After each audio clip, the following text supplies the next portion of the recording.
Mi nombre es Adriana Reyes Mendoza, soy estudiante de la licenciatura en Psicopedagogía y actualmente curso el 9º cuatrimestre. El día de hoy vamos a hablar un poco acerca de lo que es la psicopedagogía familiar. Es importante mencionar antes de esto que vamos a iniciar explicando qué es el concepto de familia. Como bien sabemos, el concepto de familia es un concepto que se encuentra en constante cambio, pues ha sido así desde la época antigua hasta nuestra época actual, y va a seguir en constante cambio, ya que mientras pasa el tiempo y hay nuevas mejoras, el concepto de familia se va acoplando de acuerdo a la realidad en la que nos estemos encontrando. Por ejemplo, anteriormente o en la época antigua, había situaciones en las que una mujer podía tener hijos, por ejemplo en la época prehistórica. Una mujer podía tener relaciones con un hombre y podía tener hijos con esa persona. Entonces el hijo conocía a la madre pero no conocía al padre, debido a que estas fueron las primeras procreaciones del concepto familiar. Sin embargo, al día de hoy podemos entender por concepto de familia a un lugar donde un individuo, una persona se sienta querida, se sienta satisfecha, se sienta armónica, se sienta apreciada dentro de ese contexto. Y generalmente no vamos a necesitar de que exista un tipo de relación consanguínea, un nivel de parentesco, no. Lo único importante o lo primordial es sentir afecto, que esa persona se sienta realmente querida y aceptada dentro de ese círculo social. Eso va a hacer referencia al concepto de familia, y muchas veces puede estar formado por padres e hijos. En una casa pueden habitar los abuelos, los padres, los hijos, etc. Siempre y cuando, pues como hemos referido, exista armonía dentro de su contexto familiar. Dentro del contexto familiar o de este proceso familiar también vamos a encontrar lo que es una estructura familiar. La estructura familiar hace referencia principalmente a la jerarquía que debe existir entre la relación de los distintos miembros que formen dicha familia. Por ejemplo, la jerarquía familiar en varias de las familias denotantes en la actualidad, generalmente tenemos a una persona que rige autoridad.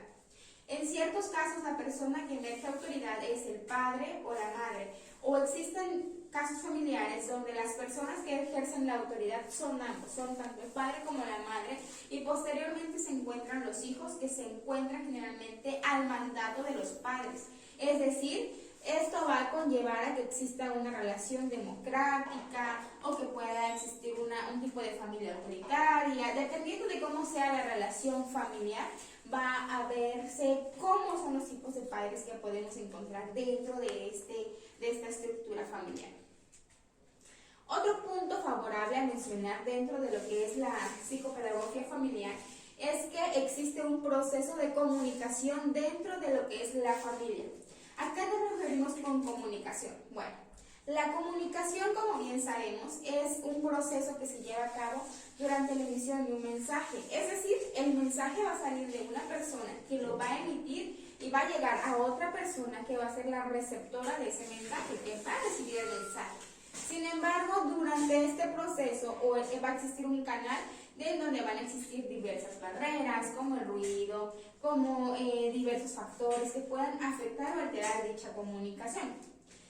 Es por ello que es importante mantener un diálogo comunicativo y afectivo dentro de la familia, pues si se mantiene un diálogo favorable, la comunicación va a tender a ser positiva, va a tender a tener rasgos favorables que tengan o denoten una familia muy completa en el sentido de que van a ser armónicos, de que van a denotar confianza por sí mismos, de que van a denotar respeto del uno hacia el otro, etc. En el proceso de comunicación, el individuo o la persona va adquiriendo o va pasando por distintos niveles de comunicación de acuerdo a cómo va creciendo. Es decir, cuando una persona nace, pasa por el proceso de comunicación en los primeros meses de vida. ¿A qué nos referimos con esto? La comunicación dentro de los primeros meses de vida es cuando el bebé empieza a emitir sonidos guturales, empieza a comunicarse por gestos, empieza a hacer sus primeros balbuceos. Todo este proceso se encuentra dentro de la comunicación dentro de los primeros meses de vida. Posteriormente vamos a pasar a la comunicación de la infancia. La comunicación de la infancia se va a encontrar denotada en un periodo de aproximadamente entre los 2 años y medio y los 3 años. Y es cuando el niño va a empezar a formular oraciones con más de 2 palabras consecuentes. Es decir, va a poder decir mamá, te quiero.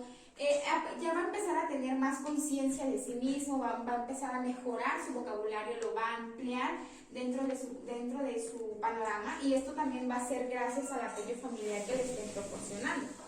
Posterior a esto, encontramos la comunicación en la edad preescolar, que hace referencia precisamente a los niños que se encuentran en una edad entre los 3 y los 6 años aproximadamente. En esa edad, los niños empiezan a adquirir su propia autonomía, empiezan a entender qué son los tipos de roles que existen dentro de una casa, cómo deben comportarse. Y es importante que en este punto trabajemos mucho con el niño. ¿Por qué? Porque es una edad en la que el niño es como una esponja receptora. Es decir, todo lo positivo o lo negativo que el niño observe y aprenda de sus propios familiares es lo que lo va a empezar a forjar como persona, y es lo que va a hacer que el niño repita patrones familiares observados durante su propio aspecto familiar.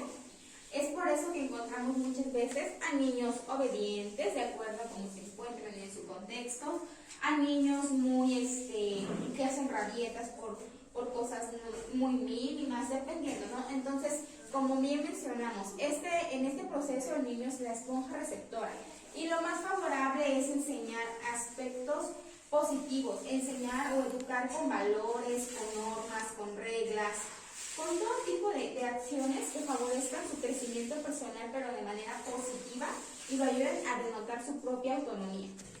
Posteriormente vamos a tener la comunicación en la edad adolescente, que es cuando pues las personas empiezan es un punto en el que existe el cambio entre lo que fue la niñez y vamos a pasar a la adolescencia. Sabemos que en este punto las personas son cuando, por ejemplo, tendemos a tener alumnos o a niños con aspectos de, es que yo quiero hacer esto porque lo voy a hacer así, ¿no? Entonces las personas en este punto de comunicación siempre creen tener la razón, ¿no? Es un punto que se denota mucho o se marca mucho en los adolescentes. Querer hacer las cosas de acuerdo a cómo ellos lo ven, porque creen que tienen la razón, porque creen o justifican lo que van a realizar de una manera positiva siempre, ¿no? Y muchas de las veces no es de esta forma, más sin embargo, emiten o realizan las acciones de acuerdo a cómo ellos se sienten cómodos en su ambiente laboral. Posteriormente a esto vamos a hablar también un poco de los familiogramas. Esto nos va a conducir a lo que es una evaluación para poder trabajar la psicopedagogía familiar. El familiograma es un esquema que se utiliza al momento de realizar una entrevista clínica, lo cual nos va a ser muy favorable, ya que cuando nosotros estemos entrevistando a los padres o a la persona con la que estemos trabajando, nos va a ayudar a no estar escribiendo tanto al momento de estar en una entrevista, ¿no? ¿Por qué? Porque sabemos que dentro de los puntos de una entrevista es mantener siempre una buena actitud con el paciente, estar al pendiente de lo que te dice, hacer que él se sienta motivado por contarte sus cosas. Entonces, el familiograma nos ayuda precisamente a esto, pues gracias a sus normas, a sus jerarquías, podemos hacer toda su estructura familiar, ¿no? Podemos denotar cómo es la relación entre todos los miembros de la familia, si tienen una relación distante, si su relación es estrecha, si existe algún divorcio, alguna separación, cuántos años de matrimonio tienen, etcétera, ¿no? Diversos puntos que nos van a ayudar a forjar nuestro historial clínico. Y una vez teniendo ya un historial clínico de acuerdo al caso con el que se está trabajando, vamos a pasar a lo que es establecer una pauta de trabajo o establecer estrategias que ayuden a beneficiar lo que una familia requiere. Por ejemplo, sabemos que dentro de la familia podemos encontrar 4 tipos de padres: los padres autoritarios, los padres permisivos, los padres negligentes y los padres permisivos. Okay. Entonces, sabemos que los padres democráticos van a ser aquellos que van a ejercer un nivel de afecto y un nivel emocional y un nivel exigencia de la misma parte. Es decir, un padre democrático es aquel que debe saber proporcionar cariño, pero también debe saber exigir al niño cuando sabe o se tiene noción de que se está equivocando. Y esto es el tipo de padre que generalmente debería predominar en la sociedad. ¿Por qué? Porque esto va a conducir a que los padres enseñen con valores y normas y que enseñen a establecer conductas y pautas a los niños. Nos van a ayudar a favorecer y desarrollar su potencial, su autonomía, su confianza en sí mismo, y los niños van a crecer o van a desarrollar con mayor potencia estos aspectos dentro de su vida. También tenemos a los padres permisivos. Los padres permisivos tienden a tener mucho mayor afecto o estima por los hijos y mucho menor exigencias, es decir, consienten más de lo que exigen. También vamos a tener a los padres negligentes, que son los padres que no ejercen un nivel de afecto como se tiene establecido, y tampoco exigen a los hijos, es decir, son como que los padres que no tienden a tener un enfoque hacia el niño, ¿no? Que el niño es como, ok, estás aquí, pero no demanda tanto interés hacia su propio hijo. De igual manera, tenemos a los tipos de padres autoritarios, que son los padres que van a ejercer un mayor nivel de exigencias y van a denotar un menor nivel de afecto, es decir, van a exigir más de lo que van a demostrar emocionalmente. Y generalmente este tipo de padres son los padres que hacen que los alumnos o los niños crezcan en un ambiente muy restrictivo, que sí sean muy disciplinados, pero también va a conllevar a que como los padres no demuestran el afecto hacia sus hijos, sino remarcan su autoridad, van a hacer que el niño reprima sus propias emociones, que el niño se siente frustrado consigo mismo, y esto no va a ayudar o no va a conllevar a un buen proceso familiar. Entonces, como veníamos mencionando, el familiograma o el historial clínico nos va a ayudar para denotar todas aquellas actividades que podamos trabajar en el aspecto familiar, desde implementar reglamentos familiares, donde se trabajen normas, pautas, reglas que deben seguir la familia, establecer dinámicas donde implementen tiempo familiar, establecer que se debe enseñar o educar a los hijos en base a normas, en base a reglas positivas, y que siempre ayuden a favorecer y desarrollar un potencial con los hijos para mantener una comunicación afectiva y positiva, demostrando así que pueden ser unos padres democráticos que ayuden a tener una mejora en su aspecto familiar.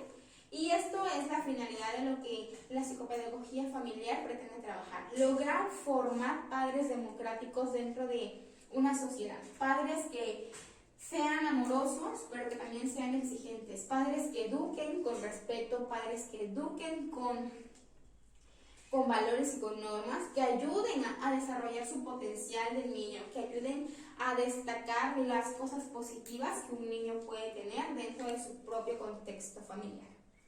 Sin más que decir, recuerden, mi nombre es Adriana Reyes. Hasta la próxima.